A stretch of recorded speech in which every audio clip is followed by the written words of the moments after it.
So great. Okay. Again, I'm thankful to the coordinators for giving me the opportunity to discuss a relatively interdisciplinary topic with the August gathering. Madam, the voice and everything is fine, no? Yes, sir. Everything is fine, sir, today, as of Okay, now. okay, Yeah. okay, Thank you. okay. Mhm. Sure. So I'll be sharing this thing today, where again I'll try to 2 minutes, sir. We will start the session, sir. right. No problem.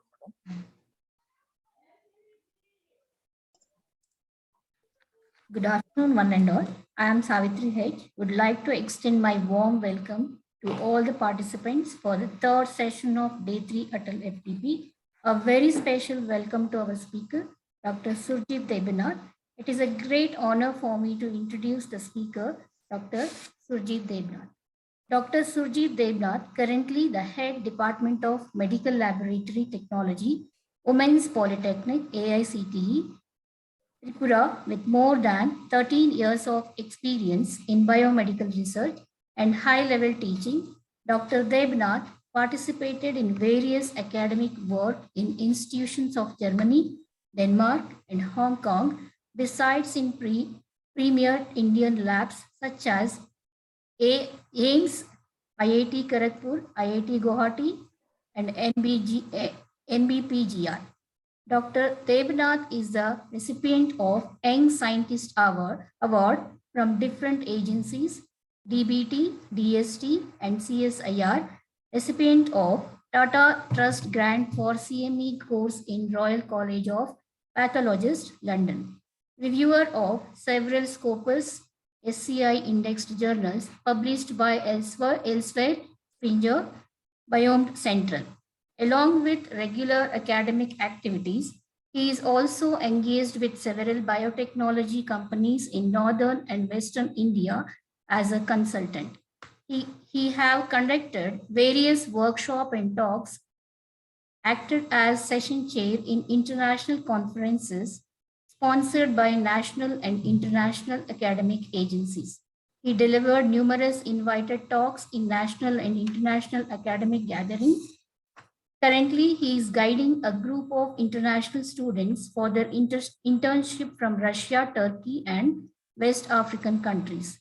Dr. Debnath filed 2 patents in 2020-21 in India on biotechnology. A very warm welcome to you, sir. You can start.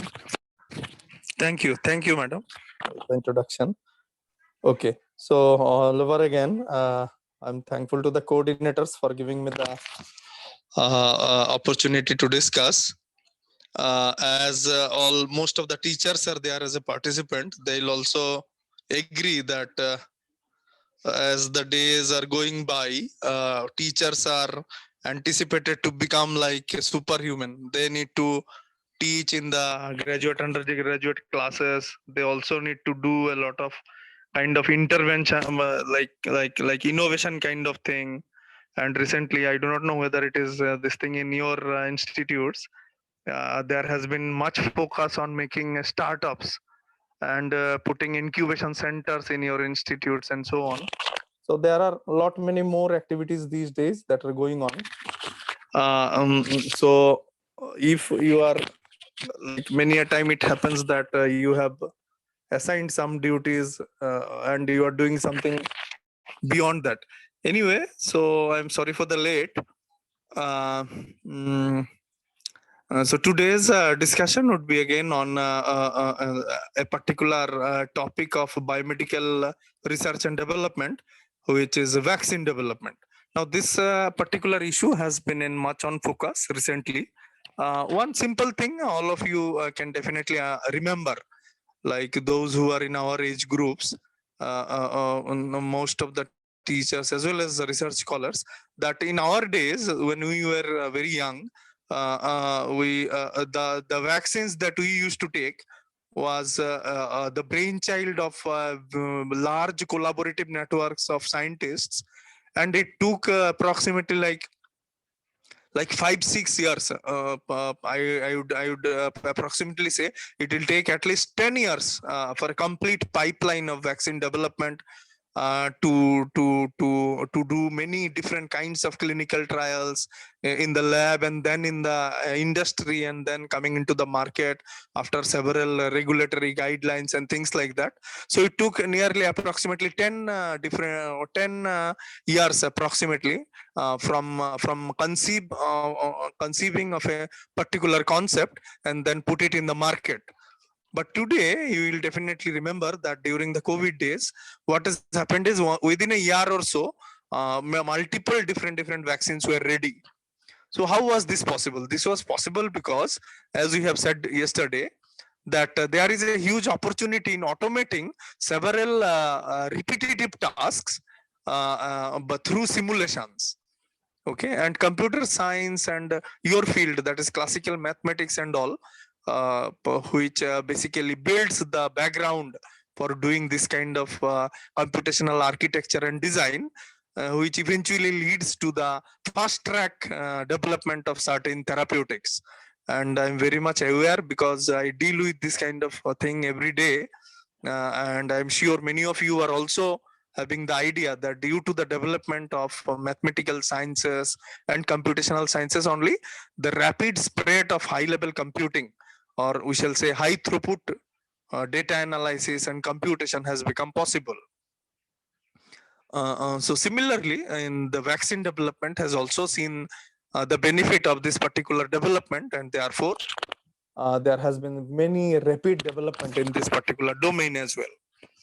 So yesterday we had this discussion on this cancer diagnosis, which much more work is yet to be done. In vaccine development also, many development in computational simulation has been taken place, but some more are yet to be done. Okay, so I'll go to the next slide. So here, this is a very simple representation, as I have said yesterday, that how to predict a particular kind of scenario. As yesterday we had a discussion also. So in this case, many instances are there which are not truly aligned to the what do you call is observation, or the trend line that has been developed. So in those cases, what happens? There are plenty of opportunity that you end up with some errors, or false positives or false negatives. So computational intelligence and the allied technology want to reduce the false positives and false negatives, and therefore so much of effort has been done to think about this particular domain. So yesterday also we have said that there are areas where a lot of data is being produced, and therefore there is a desperate need of very good data analytical tools which will do the repetitive task in a fraction of a second, and we will have our results in front of us. So these are some these things, developments which I would like to share with you. For example, this is a particular interesting class of algorithms that has been developed, which is called support vector machine. Now, in this technology, what exactly happens is there is a very simple threshold. If some data is beyond that particular threshold, we will classify it as a different kind of entity. Now, if the particular parameter is within that threshold, we will term that particular entity as something else. So what exactly happens is, on the basis of their some quantitative characteristics, we can differentiate between two or more than two classes of entities. Okay, so one class would be like a vaccine component, and another class would be not a vaccine component. Okay, although this thing is very straightforward, but the tool that will be that has been built on this particular concept is employing much more complexity, so that it becomes very much foolproof. So what exactly happens is, in this kind of support vector machine tools. Formally, the support vector machine algorithm creates a hyperplane that separates the data into two classes. Now here we have called about two classes, but in the computational environment, in the microprocessor technology, multiple classifications are possible by incorporating much more complexity in the system with the maximum margin, meaning that the distance between the hyperplane and the closest example, the margin is maximized. So by doing this, what exactly happens is we can classify different entities with similar or very similar characteristics, but still we can efficiently group them in different subpopulations. So this particular technology is very much useful while proposing a vaccine. So you may ask how. So what exactly happens is, please, although this is completely hardcore biomedical, but I would request all of the participants to have a very good this thing on this. So what exactly happens is, this is the case of COVID vaccine. Okay. Now, what the COVID virus does? COVID virus looks for a particular kind of pattern on the surface of your lungs. Okay. Now, which kind of pattern? This particular pattern is called ACE. Okay. So it is something like a lock and key kind of strategy. Okay. So what exactly happens is, on the surface of the virus, there are certain entities which are biomolecular entities. We call them proteins. So proteins examples like in your hair there is a protein, in your skin there is a protein. Kind of the virus is also made up of a protein. Okay. Now this particular virus, not only this, most of the viruses are having a protruding kind of key. If you can see, like sun rays, these are shown. So these are made up of a particular kind of protein. Now this protein is having a three-dimensional structure, and it looks for a similar compatibility on the surface of the tissue. So what exactly happens is, whenever the COVID virus is there in the air, somebody will inhale the air and the virus will enter. Because it is so small, you cannot even see it, and you need high efficient optical tools to observe a virus of this small. So what it does is, it enters into your nasal cavity and it looks for a particular kind of pattern. Okay, so pattern recognition is a thing that it looks for, and whenever it receives a particular kind of pattern, for example, like the lock, because the virus itself is the key, and it searches for a particular kind of lock. Now that lock is present on the surface of the lungs lining. Okay. So that is called ACE2, ACE receptor. We call them ACE2 receptor, ACE receptor. So whenever the receptor and the ligand interaction is there, so what happens? The virus gets the opportunity to enter into your bloodstream. So the ACE that is shown in this figure, and there is a blue color, this thing border, no? That blue color border is your cell surface. So once it enters and binds with the entity, the receptor, it gets internalized into the body. So once it is internalized, then only all the events takes place. Okay. So now out of so many keys, you can see on the surface, there are plenty of different keys, no? So out of all these keys, only one or two is compatible with the ACE2. And with that particular key only, it enters into the bloodstream. Now, what is a vaccine? Now, vaccine also looks for a particular kind of molecular signature on the surface of the virus itself, which will be injected into the animal or human, so that later on, when the real virus comes, it encounters with a heightened immunity. So what exactly happens? Since the virus is a foreign entity, okay, so it elicits some kind of immune response. Now, what is an immune response? Immune response is something like a selective passage. Okay. For example, you are entering into some kind of like what you call is a classroom, and to enter into the classroom, you need to have a badge or you need to have an ID. So all viruses and every other thing is having certain kind of ID. Whenever the ID is not recognized inside the body starts an immune response. So what is the role of a vaccine? The role of a vaccine is to look for an ID which is a foreign ID, so that there is already an immune system which is acting against the virus, and whenever the real virus comes, your body reacts against it. Okay, now this is the main this thing of vaccines. So the job of the biomedical scientist is to find out a particular kind of ID or a key on the surface of the virus which is very, very stable. Okay, now stable in terms of thermodynamic integrity. So it is again a kind of classical shall I say biomedical terminology. Now it is also very easy to understand. So what is thermodynamic stability? Thermodynamic stability calls for an entity which is having an inherent negatively magnituted delta G or a free energy, a kind of energy content which should be within negative range, so that it becomes more and more stable.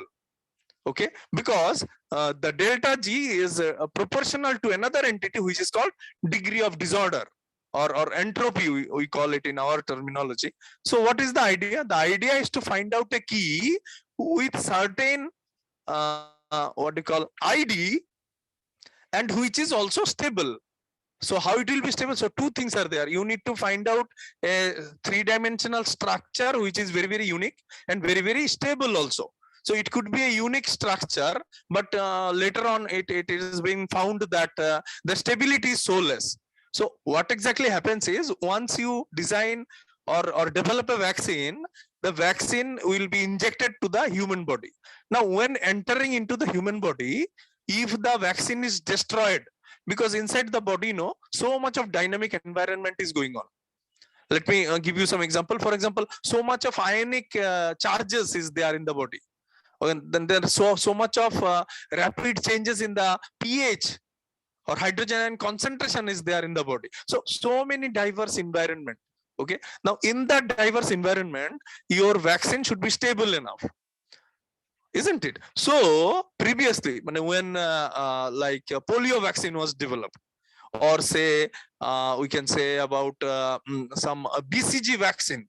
These are the vaccines which we used to take in our childhood, isn't it? If you can remember, if you still see in your shoulder, there will be a large scar. I do not know how many you have had that BCG vaccine, but in my area, that was a regular thing.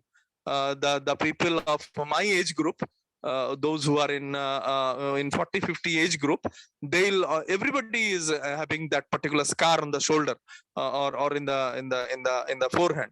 So if you have it, you can remember.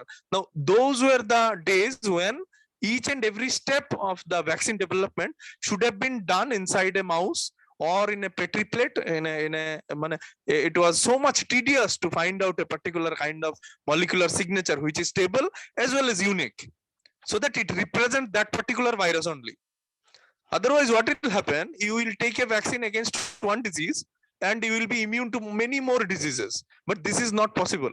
What will happen is, either you will be immune against a particular disease, or you will be not immune at all, because your vaccine is not very much unique towards a particular kind of vaccine, particular kind of virus.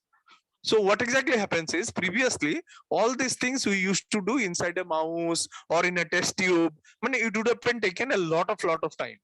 But today, technology has been developed in such a way that we can recognize the unique pattern by means of a computational simulation only. And all this computational simulation are based on mathematical background.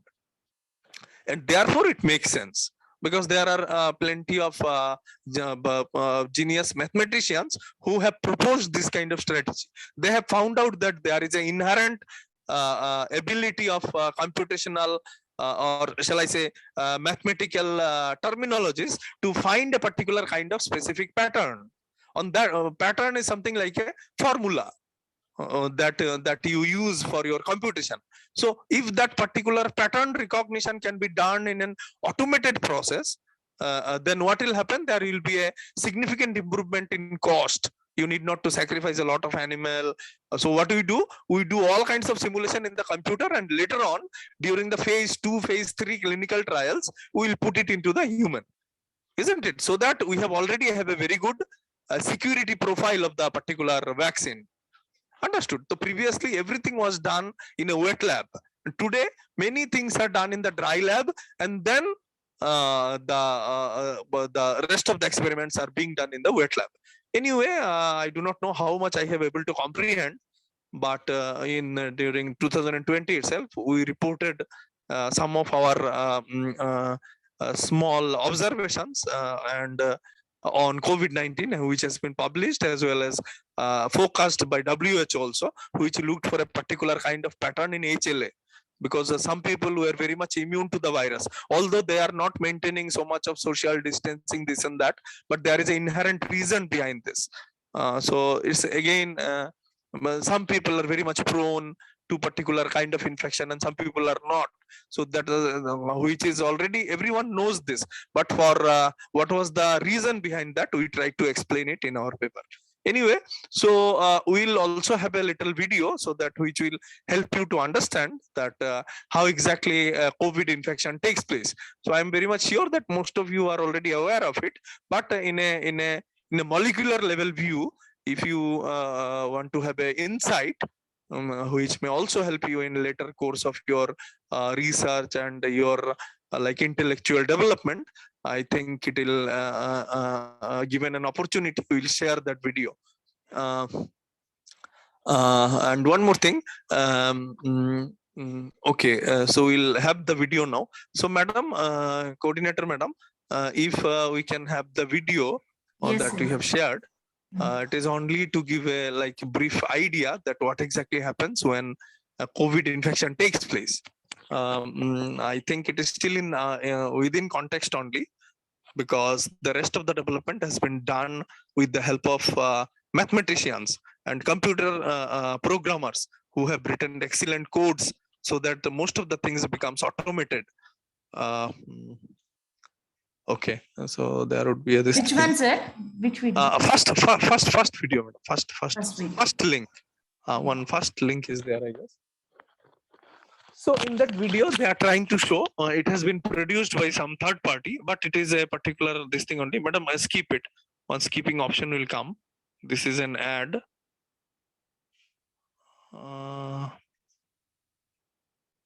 Okay, fine. American Chemical Society has developed this video free of cost and without any this thing what we call as a copyright, and therefore we can definitely use it for our discussion. So what exactly happens? This is the virus. All of us knows about it. Now it searches for a particular kind of pattern. Here you see H2 receptors. Can you see?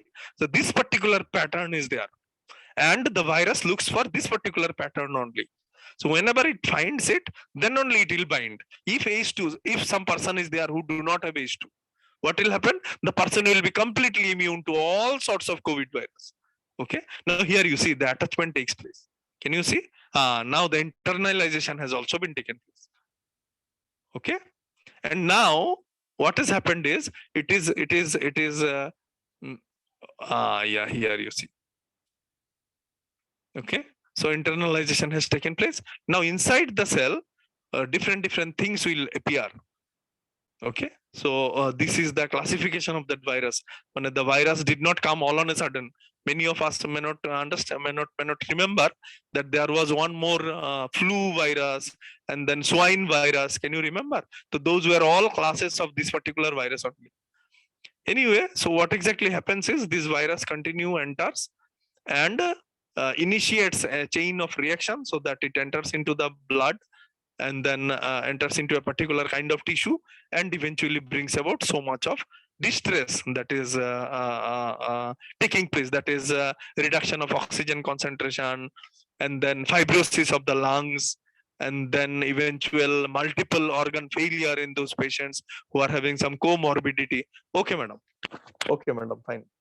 Okay, unshare it. So this is how the thing happens. So we wanted to tell you that there is a kind of pattern recognition method through which the internalization of the virus takes place. That also from a particular kind of what do you call molecular entity that is there on the surface of the virus. So once we identify the best possible three-dimensional geometric design that is on the surface of the virus, then we can also able to design a particular what do you call vaccine, and the whole process becomes that there are so many repetitive tasks, because you have to look for a pattern compatibility in multiple different epitopes, isn't it? And out of that, only one or two epitope will be unique, that also highly stable, which you can use for your vaccine. So there are multiple repetitive tasks that your computational tool can do. So we'll also want to see, we'll also try to see how exactly this concept works within our limited means. Hello. Madam, boliye. Yes, sir. Now it is visible, your screen. Oh, okay. So, and one more thing you would have also heard during the COVID infection, that people were giving plasma therapy. I'm sure many of you would have heard. So what was that? It was nothing but an antibody from those people who have already recovered from it. Isn't it the idea very straightforward? Somebody who's having this virus, and it is proved by the RT-PCR that the patient is positive, but he has been recovered. So what does it mean? It means that this person must have something in his blood or her blood which has protected the person from the rapid manifestation of the disease symptoms, isn't it? So what is the straightforward idea? Collect his blood, then purify the antibodies, and then re-inject the antibody to those people who cannot able to produce these antibodies. So it is also a kind of strategy of, but it is not called vaccination. That is called plasma therapy. In our terms, we call it a secondary immune response. When it is something, it is not active, it is a passive immunity.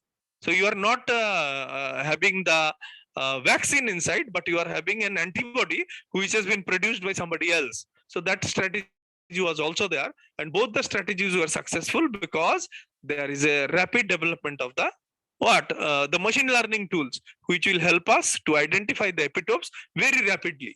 So how do we find out the this thing? What do you call stable epitopes? We have to see the this reference library. So what is the reference library? Yesterday we have already discussed. This is the genome of the COVID virus. Can you remember? It was been identified in Wuhan. So this is the sequence, gene sequence. I'm not sharing the link directly, but this is the screenshot of the DNA, or shall I say genome sequence of the virus that was isolated in Wuhan. Later on, it got modified into multiple different strains, and now one more strain has been making rounds, that is Omicron. So what exactly happened is, previously the vaccines that we have taken, that was for a particular virus. So now it has changed its structure. So our previous vaccine will no longer work. Understood? And therefore, then this is the risk factor. So what exactly happens? It can happen that whether you have taken a vaccine or not, it will not make any difference, because it is still the same, but there has been rapid changes on the structure of the keys. जो हमने की के बारे में बोला था, all the keys and all the what we call molecular signatures that were there on the surface has been completely changed, and therefore we are not no longer calling it COVID-19. We are calling it COVID-19 Omicron variety. Understood. So so how did we found out a stable entity? We looked for the this reference library. In the reference library, there is a genome which also codes for the what do you call is the molecular signatures that are there on the surface of the virus. So from that, we the vaccine development people took the structure, a three-dimensional structure. Initially, they will use the DNA sequence, which is there in the database. Yesterday, we shared with you two simulation links. One for a particular bacteria and another for the breast cancer antigen. isn't it? So similarly, this particular virus is also having one more antigen, which is called this. If you can see it, this is called what? Severe acute respiratory syndrome coronavirus 2 isolate SARS-CoV-2 surface glycoprotein. Okay, so what is surface? Surface matlab outside. So outside glycoprotein means the key that I was talking about. So this was the first vaccine candidate, the first vaccine that everybody took. For example, Covishield, Covaxin, everybody had a structure from this particular sequence only. Okay, so you cannot just like that use any structure for making a vaccine. So there will be a vaccine, but it will be of no use. So you have to be highly sure that it is a unique structure, and your human body can produce sufficient immune response against this particular structure. And accordingly, you can proceed with your protocol, the computational tool, which will help you to identify whether this is a unique epitope or not. And then you can go on by doing your wet lab experiments, because a complete health profile should be there. Somebody should take it, and there should be no what do you call as contraindications. But still, there were some contraindications. People developed some kind of allergy, but since it was an emergency, all these things were been avoided. Usually, these kind of things are not avoided in some other less pandemic situation. But since it was a pandemic, for example, like 10% cases were been avoided. If there were some strategy or some adverse reactions, the dosage concentration has been reduced so that there are no more contraindications. But this is usually not done during the rest of the other vaccines. Anyway, but still we shall say that there has been a very good response, and many people survived due to the vaccines. So I proposed for a hands-on also, but we'll do a bit different kind of hands-on today, where we will not use the remote servers. Yesterday, can you remember, we used the grid computer network. So in that, what we do, we did not downloaded any software, isn't it? So why? Because we did not wanted to use our limited computational resource. So what we did all the computations from a remote server, which was placed in that particular university who developed the tool. But today what we will do is we will download a local software, we shall call it a standalone software, which has been written in C++ and Python. Although it will look like completely graphics, but it is not only graphics, there are some computations also that are going on in the background. So we'll also do a little hands-on. We will not do a detailed profiling how the computer works and which kind of algorithm it uses, but still we'll do a little hands-on, which will give you an idea that how we biomedical scientists are using computational tools for our purposes. So most of the protocol is being built in support vector machine when we will have the demonstration. So let us see some benefits of this particular kind of algorithm. The benefits are the models are non-linear classes boundaries. Overfitting is unlikely to occur. What it helps is it will not over predict. So over prediction is also very bad. As I have said, that if there is a straight line equation, so it can happen that many a times it is not falling exactly the way it should. So you have to do a non-linear curve fitting and things like that, isn't it? So it is also a very good advantage of this, that it will not overfit the data. Easy to control the complexity of the decision rule and the frequency of error. So many advantages are there. So what are the limitations? The training is slow compared to naive Bayes algorithm and decision tree that yesterday we have talked about. Difficult to determine the optimal parameters when training data is not linearly separable, as I have said. So many a times it may happen that although overfitting is a degree, the overfitting is minimized, but there is a trend that it will try to fit it in the linear this thing only, trend line only. So there are some pros and cons, but eventually in our study we have seen very good reliability of the tool, and therefore we will be sharing it with you, which will help us to identify a particularly stable epitope. Okay, so we'll do the little hands-on. we'll try to give you some idea to help you in your way of thinking that how computer science and mathematical science can help a lot of biomedical problem to resolve many biomedical problems. Now, this is the complete architecture of the software, which uses a support vector machine, as well as some part is also dependent on the image part is also dependent on neural network. So what it does is, on the basis of some coding, the data files we have already shared with you. Now, data files are some codes which will be converted into an image. And on that image, you will do the calculations, very small calculations by using a GUI. We'll able to do it to find out which domain is stable and which protein is stable, and we need to find out that stability, because what will happen is you may have multiple structures of the same epitope.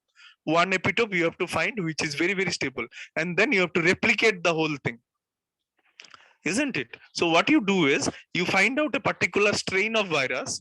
From that virus, you find out a particularly stable epitope, and then you culture it in the lab, isn't it? You can think that how this streamlining between lab and wet lab and dry lab, like computer simulations are there. So computer simulation will identify a particular kind of strain. Okay, for here the unmutated version, that is Wuhan. The first virus that was isolated in Wuhan, China. Most of the viruses are replicated from that China strain only, not the later on those strains developed. No, you can remember alpha strain, beta strain, things like that, and then Singapore strain. None of them were being used. Which was used? The real virus that was being developed in China. No, so that particular strain we found out, and from that strain, a particular stable net, what do you call, epitope or a key was been identified, and then we mass cultured it in the lab. So it will sound very strange to you that we are trying to make a vaccine against a virus, but on the other hand, we are growing that virus in the lab. Isn't it a bit paradox? It is. No, it is like this only. So the vaccine is made up of the virus only. So therefore, you need to culture that virus first and then isolate the epitope, because it is a part of it. For example, like somebody is taking your hair, no, for making a what do you call is like that wig, isn't it? So when you donate your hair in Tirupati, so some organization is there, will collect all the hair and then make wigs out of it. So it is something like that. So you have to culture human, then only you will develop wig, isn't it? So it is something like that. Anyway, so this is the complete pattern recognition protocol that has been used in that particular tool that we are going to demonstrate. Yes, and which will also able to help you to find out the mutants. So, and this is the later technology that it is a text mining kind of strategy. Okay, so I'll also elaborate a little. So it is something like, let me tell you, the find function. No, if you open a document, no, in your computer, for example, you have written a passage in a Word file. Okay, in that passage, in many times you have mentioned AICTE. So you want to know how many times you have mentioned AICTE. So what you will do, you will go to the search window, isn't it? And there you will write down AICTE and then put find button. So how many times it is finding, you can calculate that in the passage you have written 10 times AICTE or any other terminology for that. So there is some kind of algorithm which is finding that pattern. No, so similar kind of technology is also used to find a particular pattern in the DNA sequence, isn't it? And it is not very difficult to think how this particular algorithms may work. So there are two things. One, a three-dimensional structure identification, and another is a string of letters, as I have said, A, T, G, C, like in computer, zeros and ones. No, for example, 000111000 stands for A in a ASCII code, isn't it? So in between there will be 3, 1, and then some string, some zeros and zeros. So it is coded by a digit A. So similarly here also, of a particular kind of amino acid, there are some codes like A, T, G, C. So the computer program should find out where is that particular string of data, which will help you to make a particular kind of protein. So this is very simple, but many a times you may lose the track because it is completely a biomedical problem. But it has been integrated in that machine learning environment completely. So there has been rapid development, and in 1 year only you can develop a stable vaccine. So this is the structure of the COVID, this glycoprotein, surface जो हमने देखा था ना, जो key like thing which was present on the surface. So these are the two different keys. One key is highly stable, both are immunogenic. मतलब आप इसको भी out of these two structure, if you inject in the body, both will generate some kind of immunity, ठीक है? But it should be prolonged, no? So what exactly happens is, it is not that every time you should take a vaccine. For example, like in 1 year you have to take 4 vaccines, so it becomes so many booster dose. So why you need a booster dose? Because it loses its capacity. So once again you have to take the same vaccine only. It is not a different vaccine, same vaccine only, in order to boost your immune system. So if your stability is not very good of the particular unique signature or molecular signature, or that we call as vaccine, so what will happen? You have to take a repeated booster dose, which is very not very the patient will not comply, isn't it? Can you take like every now?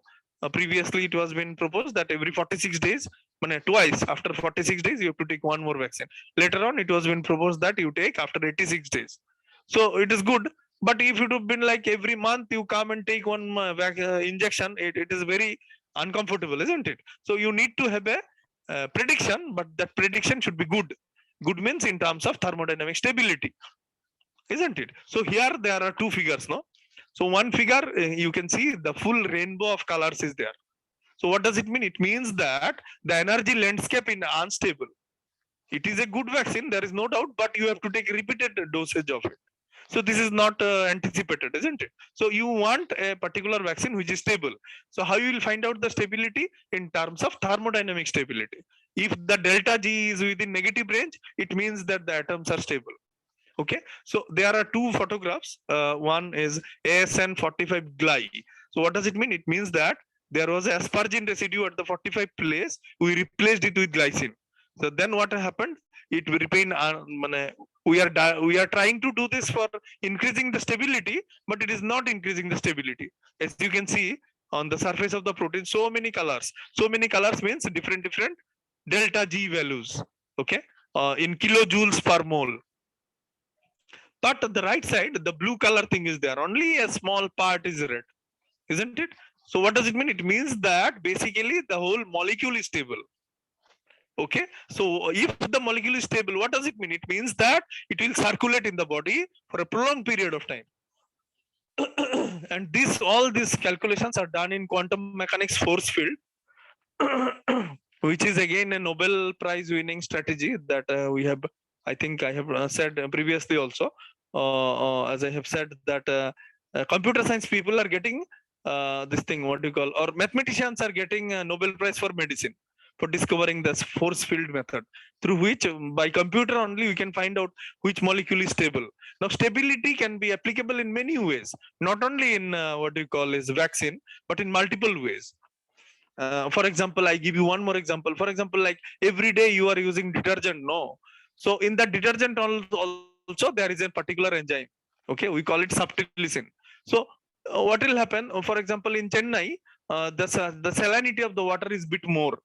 So a particular brand name or a brand of detergent is not very useful there. So it is not very popular because the salinity is more. So it is more popular in Eastern India, in my place, where salinity is not there because we are far away from the what you call sea. Okay, so but the company doesn't want it. The company wants something which it can market throughout the country, isn't it? For example, you are the chief of the detergent company. What you will do? You will try to design a strategy so that you become popular to everyone, not on a particular belt. So what you do? You do a design strategy. You deploy some computer scientist who will predict a more stable what you call subtilisin or detergent. Which is can be used by people in Chennai also. In seawater also it will generate some foam. So there are plenty different applications towards it. we'll come to that point. So this is the simulation pipeline that each and every institute can do. For example, we also depend on high-end simulations because many a times our wet labs are not very developed. Therefore, if you have a simulation pipeline at your disposal, your work becomes much more this thing easy to execute. So we'll do the hands-on now. I tried to comprehend that how exactly computer science, mathematics, and biological problems are interrelated to each one. So let us do a little hands-on. Madam, if Yes, sir. okay, madam, if you are, I am audible, so I'll request you to please share your screen, Okay. and once you have downloaded the software, I guess. Yes, sir, I do. Fine. So, madam, you share your screen, and we'll double click on the this thing, what do you call icon? I think there is an icon, no, on the screen. 1 minute, sir. So if you are opening that, so it is going some code, sir. No, madam, you do not open it. I'll tell you to do it so Okay. that it becomes very easy for all our participants. I'm stopping my share, madam. Okay, You sir. please share now. Yes, madam. You have to share your screen only for the hands-on. Ah.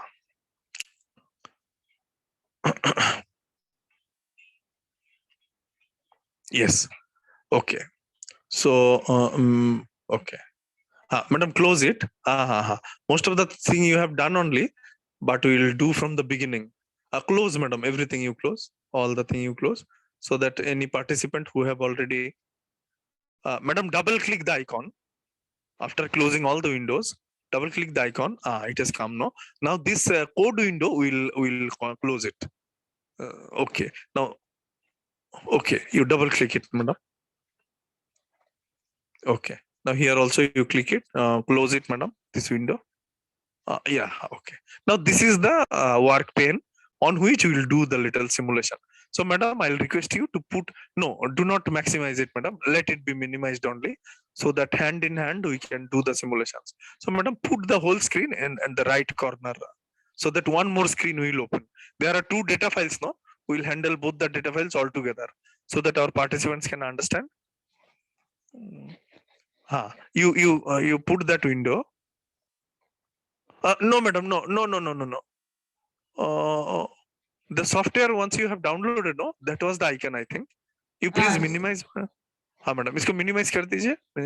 Go to the desktop only. Two windows has been opened. Okay, madam. Two windows in two corners you put, madam. Okay, fine. Okay. So you have already loaded it. So let's our participants to see how to load it. Since you have loaded one file, in the second window we will load one more file. Go to the file menu, madam, in the right hand side. Okay, file menu open. Okay, so madam, we'll okay. Now here there should be the data files. Two data files we downloaded, no? Second Yes, one, I think first one you have already loaded. The second one you click, madam. Then open. Okay. Now this is the this what do you call this, the fine, madam. So this is the skeleton of the structure. Okay, what structure? The COVID-19 surface antigen, no? That structure. Now these are only the alpha carbon side chain. So this is a covalent bond, C double bond C like this. So we have not put any atom on it. So we'll put the atom. Now this is a like two-dimensional structure. We'll make it a three-dimensional structure. So madam, please go to the display pane. Go to the display pane and come down. There is a molecular surface option. Once you click it, so now the system is computing. So computing on the basis of the instruction that is already given in the data files. Two data files we have given, no? So these are structural data. So what is there in the data? It has been written that what atom after what atom it is there on the surface of the protein. For example, on the surface of the protein, there are nitrogen, hydrogen, carbon, phosphorus, sulfur, and so many other things. So in the data file only, we have written the instructions Okay, all softwares work on the basis of the instruction. So we have already given the instruction that after a nitrogen there is a hydrogen, then there is a double bond, like all sorts of information we have given in the data file. Now on the basis of the information, the inbuilt graphics tool of this particular software will represent the three-dimensional structure. Okay, so in the left side also, madam, we will convert it into three-dimensional structure. Go to the display window, madam. Correctly you did only molecular surface, right? So it will do the so what has happened, madam has already this thing it put it. So you can see the different energy landscape, isn't it? Some part is white, isn't it? Some part is red because it is energetically unstable. Okay, so if it is unstable, no, what will happen? It will get breakdown. Understood. Let me give you one more example. There is a algorithm. I do not know whether you have remember or not. There is an algorithm called boiled egg algorithm. In boiled egg algorithm, what we do is we simulate molecules on the basis of heat. Okay, how much heat it can withstand. So this has high applications in material science, in mechanical engineering, even in electrical and several other things to find out the dielectric constant of a particular component. So many applications are there. Okay, so in that what happens, you search for a particular molecule, a particular this thing group of molecule which will be more and more stable, so that the rigidity, tensile strength, and all other mechanical attributes are very within your scope, so that you can twist it. Instead of doing all this, it do not break, isn't it? So here also we are doing some kind of thing.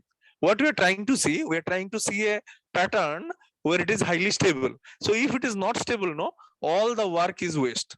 You have done so much of thing, no, you have taken the virus from a particular area, then cultured it in the controlled environment. If from your lab the virus escapes, what will happen?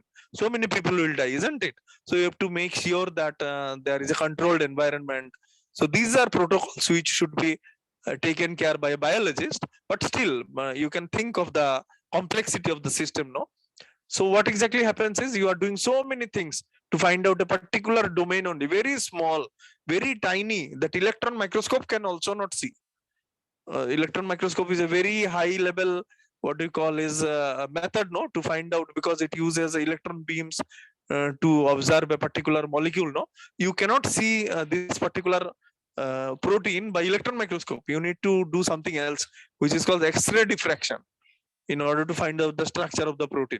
So it is very, very tough. So much thing you are doing, but later on your vaccine is such that every 1 month you have to take a booster dose. So this is all wrong, no? So you have to find out a stable strategy. So your computer will help you to find out the energy landscape. Now in the right side, you see all different colors are there. So we shall see what is the stability of this particular vaccine, and then we will go to the next one. So madam, I'll request you to please play the video of the second video in the email, no? Once, okay. Here you see. Please click on you make it to full screen if it is possible. Now here you see, you will be seeing some sticks jumping, no? Sticks jump. What does it mean? It means only the stable part, no, from the whole protein, only this thing is remaining in the simulation. When you are putting so much of stress, pH, ionic change, heat, and so many other things which simulates the human body, no? When we are putting it in the force field, so quantum mechanics shows us that only these are the things that will remain stable, and rest all will destroy. So we captured each and every, what do you call, iteration, we call it iteration, and make it into a video by using Bandicam, no, one software for converting your image files into a video files. So this was the video, and then we calculated also. We have reported it in the paper last time in this thing. So what is exactly happening? Only the stable part is only so less. So what will happen? You will generate immune response only on the sticks. So what will happen with the rest of the body? There will be no immune response. So once again you have to take a vaccine, isn't it? So after the modification, no, in the structure, so we'll see the next video. Madam, go to the next video. All right. Thank you, madam, for the excellent coordination. You play it. अभी देखिए, अभी you see some more part is visible, no? Other than the sticks, something else is also jumping, no? One ribbon is also jumping. Now ribbon is, we call it secondary structure. We call it alpha helix. So helix is also there in the protein. Previously it was not there, no? Why it was not there? Because the protein was not stable. So thermodynamic stability is needed for all kinds of this thing, biomolecular reaction and all kinds of medicine, drug, and you name it, stability is an inherent property. So we have to simulate, no? We have to, because we cannot afford to do, because we are a very small lab. We cannot even culture a particular virus. We can observe the virus, we can find out the genome sequence, and we can also predict some domains on the surface, but we cannot culture it. So how can we find out that whether a particular virus is stable or unstable? Isn't it? So we have to completely depend on simulation. So here only the mathematical people and computer science people are coming and helping us in a great way. So you can understand, no, how the stability matters. So madam, now we'll go to the simulation box now. We'll go to the simulation box. Okay. Thanks a lot, madam, for wonderful coordination. Excellent. So madam, we'll go to the desktop where we have opened the two windows. Okay. Now in the left pane, madam, we'll also go to the color window, madam. Go to the color window in the next one. No, here you have already done it. Yeah, here, color. And then we will select temperature. See, temperature, no? Okay. Now what it does, no? Oh, I think you in both the files, madam, L1 single model only is going on. Oh, acha. So, madam, you close it. One of the window you close. Okay, no problem. So one more time, you click on the RASWIN. In the desktop icon, you close. Open, madam. Desktop icon, no? In the desktop, that you open. You put it in a side, fine. And then you open. Great. Now, madam, we'll put the other one. Two data files. Go to the file menu, madam. Open, and we'll try to, what is the name of the model? This model is ASP74. So we'll no. ASP7. Second one, madam. Second one, please. Now it will work. Okay. Again, madam, go to the molecular surface. Display molecular surface. Okay. Now go again. Colors. Temperature. Okay. Now when we clicked on temperature, what has happened? Just one second. ASN Gly.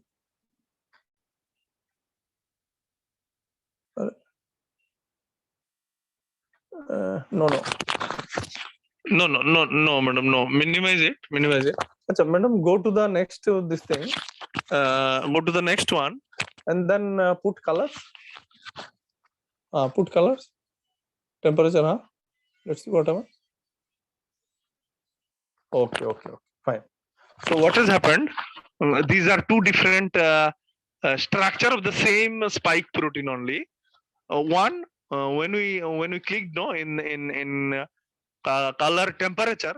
Now when you click on temperature, the internal calculation is such that each and every atom of the surface will be colored in terms of its delta G. Okay. So in one side model, the delta G's were on different landscape. So different colors has been developed. But on the right side, no, the each and every atom has a limited delta G within a certain limit. And on that, the instruction was given in such that, for example, let's say if the delta G is less than 1, so color everybody has blue. That was the code written. But in the right side, what was written? If the delta G value is more than 1 or more than 1, or more than 0, means positive node, then you put it as on the degree of the magnitude.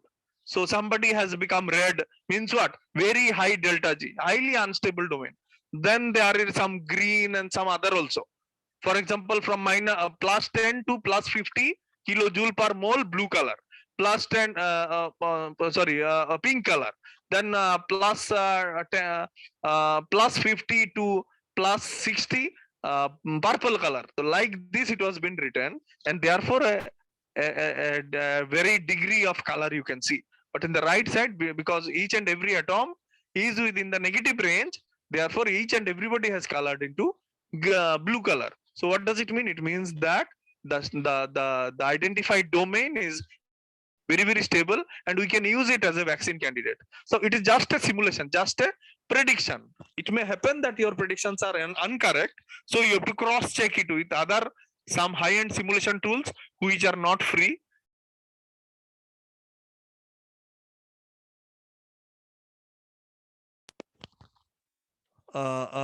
Investment of your lab. So here it is possible that we end up with a strategy by writing very simple codes only. Somebody else has written the code for us, and it is also for free. So now we are using it, no, all for free. So if you have a molecular structure with some of your collaboration, you can use this particular tool, which is only 25 MB.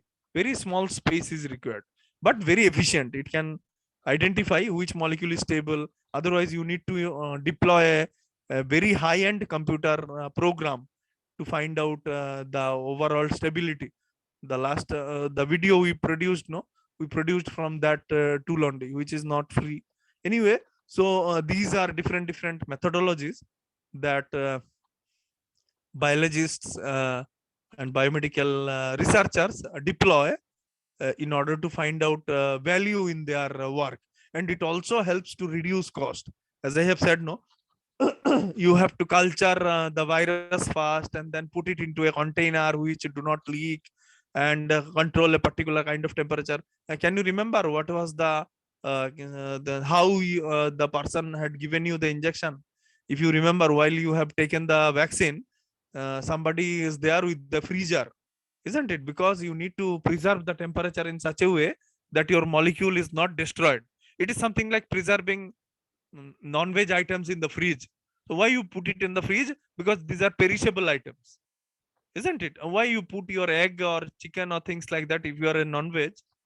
If you are a vegetarian person, then why do you preserve your paneer and cheese and things like that in the fridge? Because it will decrease the overall delta G of this thing, because the environment has a lot many more thing to do with the stability of a particular protein or a biomolecule.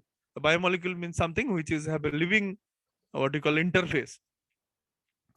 And this is how you are artificially putting it. But once it is inside your body, no, you cannot control it. You cannot put all your body inside a fridge, isn't it? So you have to design a strategy so that inherently it is more stable and it sustains for a particular period of time, so that you develop your immunity in that particular period. And later on, it can get degraded and eventually it may happen that you overcome the period.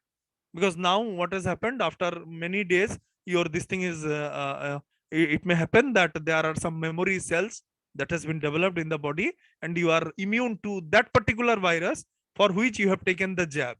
But you are no longer this thing to Omicron, because it's a completely new thing, isn't it? And the domain will not look like this. It will look something completely different, and therefore you once again need to take a vaccine, isn't it? Or need to protect yourself by all other modes that were all being told, isn't it? So this is how this kind of strategies are taking place, and my sincere effort was to put into place and to tell you all that the computer science and the mathematical fraternity is doing a lot of innovation and contribution to the developing field of biomedical sciences and technologies.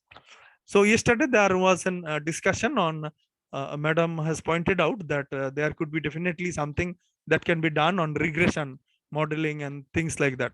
One participant also has spoken about multivariate data analysis. So in that line only, in our lab during 2015-16, I think, we tried to do something which eventually got published. So I'll once again request coordinator madam to share the link that we had shared with you in a WhatsApp chat. So if it is possible, madam, please click on that link that we have shared in the afternoon, so that we will have a little discussion on this also. Given an opportunity to discuss. I am audible, no, madam? Yes, sir, you are audible. Oh, okay. One link I had shared. That link you can.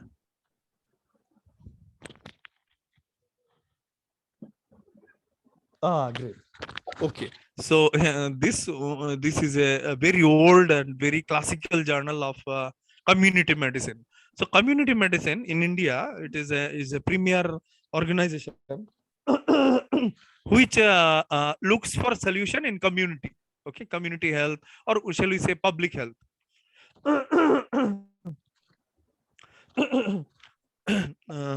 So what exactly happens is during in 2015, I think, isn't it? Okay, yes, 2014-15, we took a task to find out how the BMI, body mass index, for example, your body weight and the pattern of your body relates with cardiac events. Okay, for example, your cardiac events like ECG, and then blood pressure and so many other things, which was a very important aspect of study in that period of time. So what we did is, in our institute only, we found out multiple what do you call, parameters, as madam has pointed out yesterday, so that we'll have a database.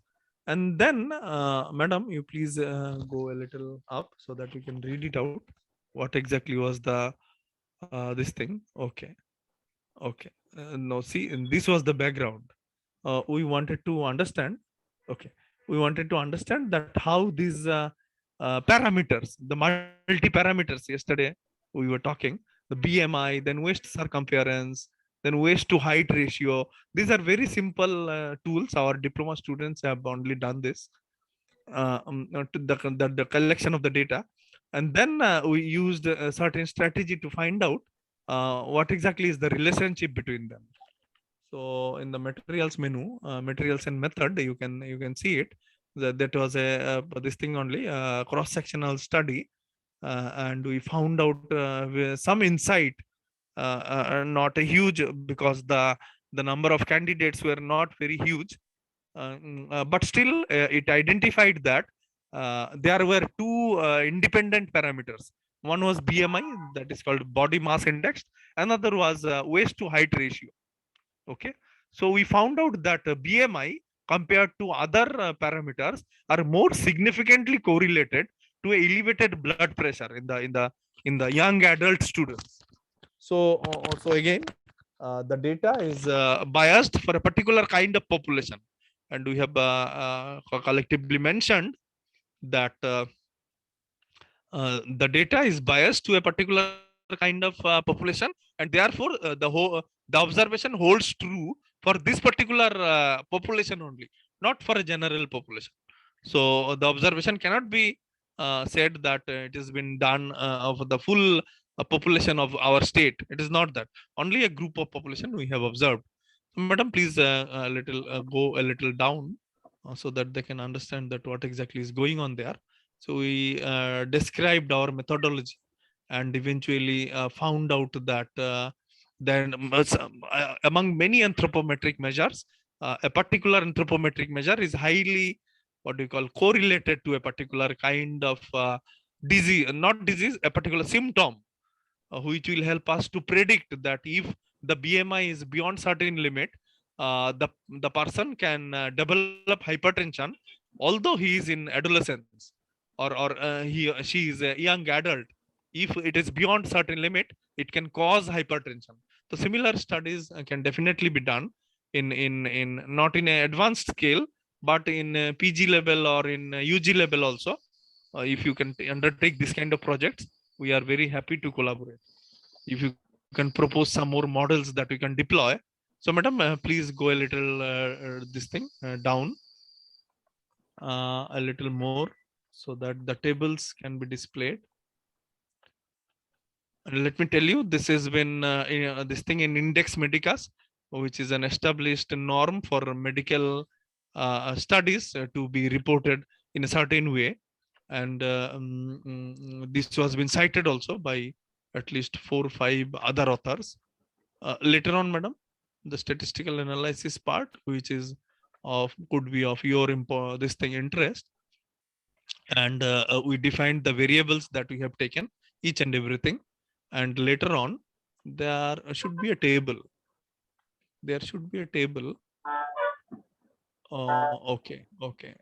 These are these are the mean HD of BMI, waist circumference, waist to height ratio, and hemoglobin level. Okay, these are the parameters that we counted, and then we also observed this cardiac what do you call is parameters. These were non-cardiac parameters. So we were trying to find out a standard stable relationship between cardiac parameter and non-cardiac, so that without finding out the cardiac parameter also, by non-cardiac analysis also you can find out whether a person is prone to certain kind of cardiac anomaly. So that was the overall idea. So if madam shares the link with the participants, if they want, they can also go through and have an idea how exactly this kind of study is being made. Although that was an old study, but these are all still relevant even today. So these were some of the things that I wanted to share. Madam, if you go a little down also, there are some more tables, which has a completely, we used a particular tool. I think we have used either we have used Origin or madam, can you go to materials and method so that we can just have a remembrance which tool you used for this analysis? Materials and method in the okay. Materials and method में क्या लिखा है, कौन सा वाला tool use किया है? Okay, these are about the participants. Later on we have not told about the tools. थोड़ा नीचे, थोड़ा ऊपर जाइए madam, a little up. Next. We have not told about the tools. Okay, we did ANOVA and multiple regression, but I hope we did it either in SPSS or in this thing Origin. So then the calculations were there, and subsequently it was been found that blood pressure indices are comparatively higher in obese and overweight participants with significant correlation with the dependent factors is also observed with BMI followed by waist circumference, waist to height ratio. The impact of anthropometric measures with blood pressure indices is most significant for BMI with a p-value of less than 0.020, followed by waist to height ratio. So it has been conclusively told that BMI other than waist circumference and waist to height ratio will be a very good indicator of cardiac risk in this particular population. So these are some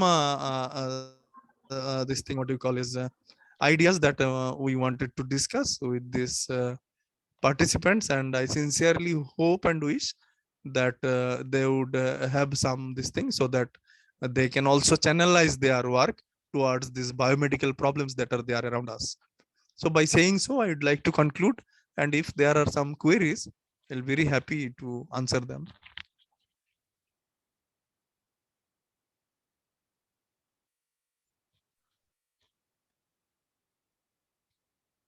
Thank you, sir. Thank you so much.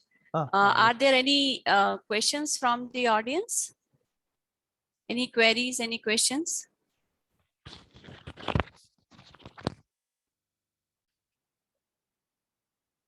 Yeah.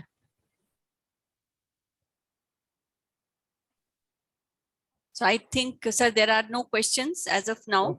Okay. So I would like to request Ms. Savitri to conclude the session.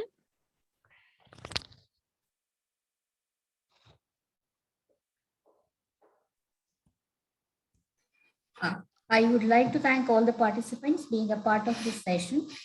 And I express my sincere thanks to the session speaker for his time and effort that he took to share his knowledge on applications of artificial intelligence and machine learning on vaccine development.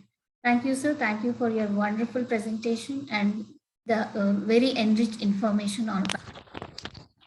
Thank you, sir. madam. Thanks a lot, madam. Yeah, Thank you. excellent video, sir, that you have shared. Thank you so Okay, much. okay. Sir. Thanks. Thank you, madam. Yeah, Thanks. a lot. thank you. Right. Pleasure is all mine. Yeah. So very nice presentation, sir. Devnath, sir.